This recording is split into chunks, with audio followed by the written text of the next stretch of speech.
the haunting presence in my home. I've always loved late-night walks. The quiet air seemed to make everything simpler. I'm a welder, been doing it for over 40 years. After my wife, Maria, passed away from cancer, I lived alone on a large farm, just me and my dog Bosley. My life became quiet and lonely. Only the memories of Maria and those early mornings when she'd prepare breakfast for me. One night, after working in the shop all day, I decided to take a walk around the farm. I always like to walk at night, enjoying the starry sky and the sound of the wind rustling through the fields. But that night, something felt different. The air seemed thick, and a cold chill ran down my spine. As I walked past the second floor window, my eyes happened to catch a glimpse of someone moving inside the bedroom. For a moment, I thought it was just my imagination, but the feeling was unshakable. The figure, though blurry, looked like Maria. My heart raced. I stopped and stared at the window, but the figure disappeared the moment I blinked. I rushed inside and up to the second floor. The bedroom, where Maria used to sit and read, was just as I had left it.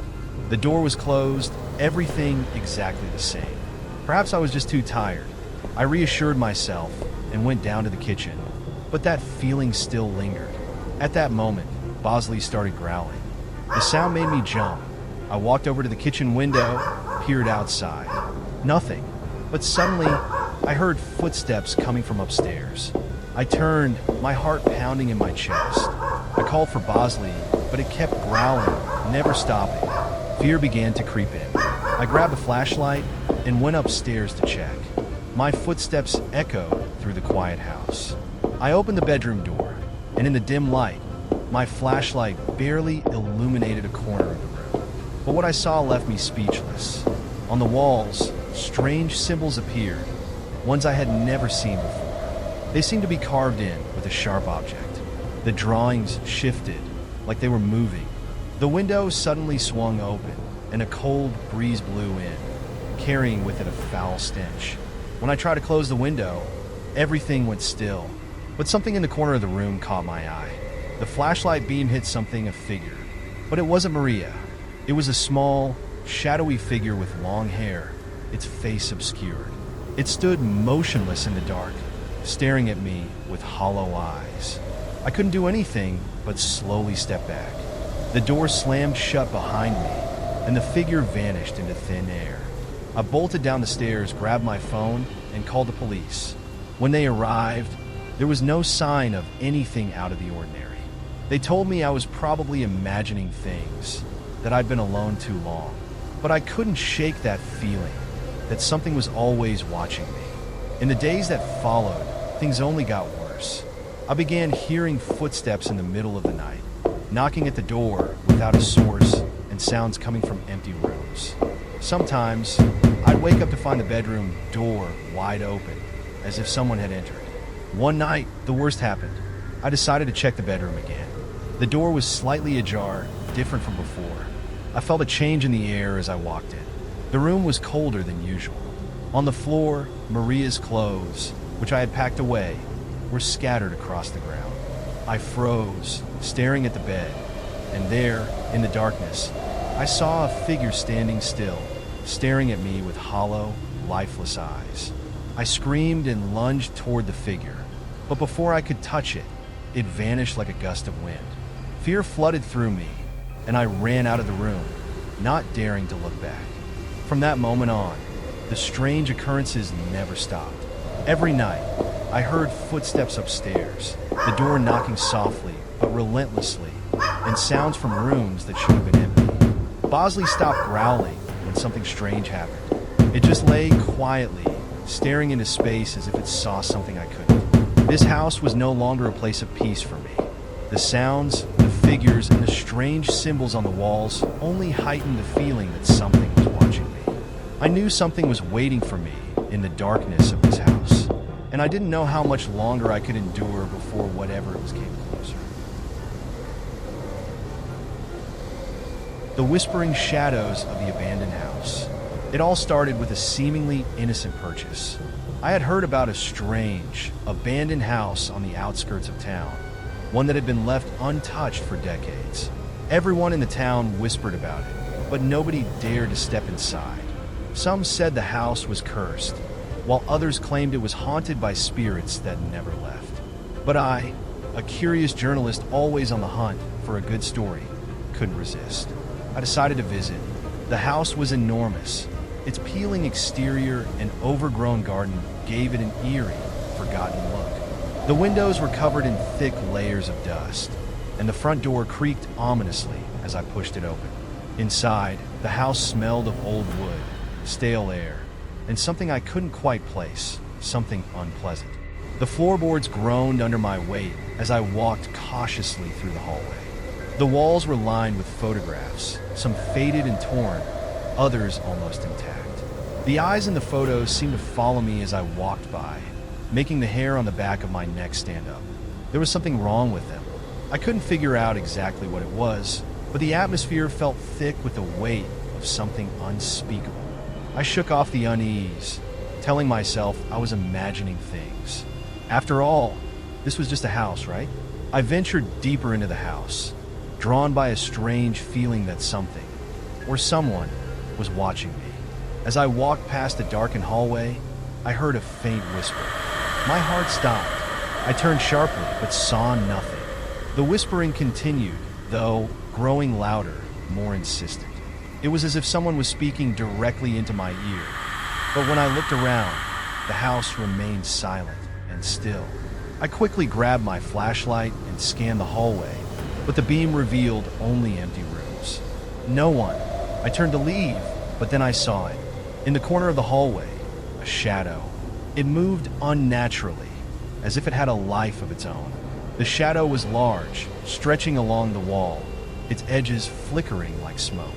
Frozen with fear, I couldn't take my eyes off it. Then, the whispering started again, this time clearer, as if it were calling my name. Lena, Lena. It sent a cold shiver down my spine. My name. But there was no one there.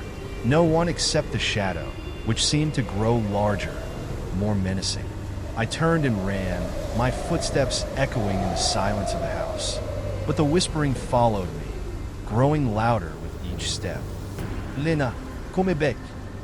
My heart pounded as I reached the staircase, my body trembling. I couldn't escape the feeling that something was waiting for me. Something in the dark. I reached the top of the stairs and found myself in a long corridor. The air was heavier here, thick with an oppressive force. At the end of the corridor stood a door, slightly ajar. It was the only door in the house that seemed to have been disturbed recently. My curiosity overpowered my fear. I walked slowly toward it, my flashlight flickering as I moved. As I pushed the door open, I was met with a scene that took my breath away. The room was covered in strange symbols, symbols I didn't recognize. They were etched into the walls, drawn in what looked like dried blood. The floor was covered in dust, except for a large, freshly disturbed patch in the center of the room. There in the middle of the symbols was a large, ornate mirror. The moment I looked into it, I felt my stomach drop. The reflection in the mirror wasn't mine. A pale figure stood behind me, its face obscured by shadows. The figure was tall, with long, twisted limbs that stretched unnaturally. Its eyes were wide and hollow, as though it had been staring into nothing for an eternity. Before I could react, the figure stepped closer, its hand reaching out through the glass. I screamed, stumbling back, but it was too late. The door slammed shut behind me, and the room plunged into darkness. The whispering returned, louder than before, now right in my ear. Lena, you shouldn't have come. I scrambled for the door, my hands trembling as I fumbled with the handle. But it wouldn't budge. The room felt smaller now, suffocating. The air was thick, and the shadows seemed to close in around me. I could hear the faint scratching of nails on the walls, like something was trying to get inside. Finally, the door creaked open. I bolted down the hallway, heart racing. The shadows followed, darting in and out of view, their shapes flickering at the edges of my vision. As I reached the stairs, I glanced back and saw the figure again, this time standing at the top of the stairs, its hollow eyes locked onto mine. I ran as fast as I could, the sound of footsteps behind me growing closer. I reached the front door, my hands shaking as I grabbed the handle. With one last push, the door flung open, and I stumbled out into the cold night air. I never looked back. Since that night, I've never set foot in that house again. The whispering follows me still. I hear it in my dreams, in the dead of night when I'm alone. It calls my name, and I can't escape it. And sometimes, just sometimes, I feel those hollow eyes watching me, waiting for the moment when I'll return. The masked ritual in the dark. It was supposed to be a simple getaway, a weekend retreat with a group of friends, far from the hustle and bustle of the city. We rented a remote cabin in the woods, nestled deep within the forest. The place was secluded, perfect for a quiet, relaxing weekend. But from the moment we arrived, something felt off. The cabin was old, its wooden beams creaking under the weight of time, and the air smelled of mildew and damp earth. The windows were covered in thick layers of dust, and the surrounding woods seemed unusually quiet. No birds, no insects, just an eerie silence that hung heavily in the air. We tried to shake off the unease, dismissing it as just our imaginations, but something was wrong. As night fell, the atmosphere grew thicker. The wind howled outside, but inside, the fire crackled quietly, casting flickering shadows on the walls. We were sitting around the fire, telling stories and drinking, when the first odd thing happened. A knock on the door. We froze. No one had come near the cabin. We hadn't seen a soul since we arrived. Hesitantly, Mark, one of our friends, got up to answer it. When he opened the door, there was no one there. But something strange caught his eye. On the ground, in front of the door, was a small white mask. No explanación. Just a mask. Mark brought it inside, and we all stared at it in silence. It was an unsettling thing, plain white, with hollow eyes and a mouth twisted into a grotesque grin. Who would leave this here? Someone asked, but no one had an answer.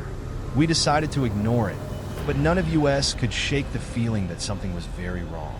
That night, as we settled into our rooms, the atmosphere in the cabin grew heavier, darker. I could hear strange sounds in the walls, scratching, like something was moving inside them. I tried to convince myself it was just the house settling, but my heart wouldn't stop racing. Every little noise made my skin crawl. At around midnight, I heard footsteps outside my window. Slow, deliberate steps, as if someone was walking around the cabin, making sure we were all inside. I held my breath, my eyes glued to the window, but when I looked outside, there was no one there. Just the dense trees, stretching out into the darkness. The next morning, the sun rose, but the strange events continued. The mask had somehow moved from where we had left it on the table to the middle of the living room floor. We all noticed it at the same time, and a chill ran down my spine. None of us had touched it, and yet there it was in the center of the room, as though it were waiting for something. That evening, things escalated. As we were sitting in the living room, we heard the unmistakable sound of chanting, low and eerie, coming from the woods outside. It was a rhythmic, ancient-sounding chant that made the hair on the back of my neck stand up. We rushed to the windows, but we couldn't see anyone. Yet, the chanting continued, growing louder, more urgent. Suddenly, the door creaked open. We all jumped, but when we turned, no one was there. Just the same white mask, now lying on the floor again, facing the door as if inviting someone inside. Terrified, we decided to leave, but when we went to the front door, it wouldn't open. It was locked from the outside, as if someone had trapped us inside. The chanting continued, growing louder still, until it filled the cabin with a suffocating presence. Panic set in. We searched the house for any way to escape, but every window was sealed shut. Every door was locked. We were trapped, and the whispering chant seemed to be coming from every corner of the house. Then, out of the corner of my eye, I saw them. A group of 5 figures, standing motionless in the yard outside. They wore plain white masks, just like the one that had been left at our door.